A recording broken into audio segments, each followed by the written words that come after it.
વડોદરા શહેરમાં અકસ્માતોની વણથંભી શ્રેણી વચ્ચે વધુ એક ગંભીર અકસ્માત સામે આવ્યો છે। હરણી લેક ઝોન નજીક બે કાર સામસામે અથડાતા એક વ્યક્તિનું ઘટના સ્થળે જ મોત થયું છે। વડોદરામાં સતત વધી રહેલા અકસ્માતોના બનાવોમાં વધુ એક ઘટના ઉમેરાઈ છે। હરણી લેક ઝોન તળાવ પાસે બે કાર વચ્ચે સામસામે ટક્કર થતાં ગંભીર અકસ્માત સર્જાયો હતો। અકસ્માત એટલો ભયાનક હતો કે એક કાર ચાલકનું સ્થળ પર જ મોત થયું હતું। મળતી માહિતી મુજબ સમાસાવલી રોડ પર આવેલી મધુરમ રેસિડેન્સીમાં રહેતા 58 વર્ષીય શિવાજી જાધવનું ઘટના સ્થળે જ મોત થયું હતું।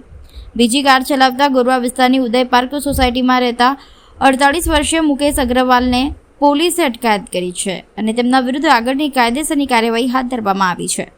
અકસ્માત પાછળનું એક મુખ્ય કારણ તરીકે વિકાસ કામોને પગલે એકતરફી રસ્તો બંધ થવાથી વધેલું ટ્રાફિક ભારણ માનવામાં આવી રહ્યું છે અને ટ્રાફિક દબાણના કારણે બંને કારો વચ્ચે સામસામે જોરદાર ટક્કર થઈ હતી। બનાવની જાણ થતાં જ પોલીસ ઘટનાસ્થળે પહોંચી હતી અને મૃતદેહને પોસ્ટમોર્ટમ અર્થે ખસેડી આગળની કાર્યવાહી હાથ ધરી છે।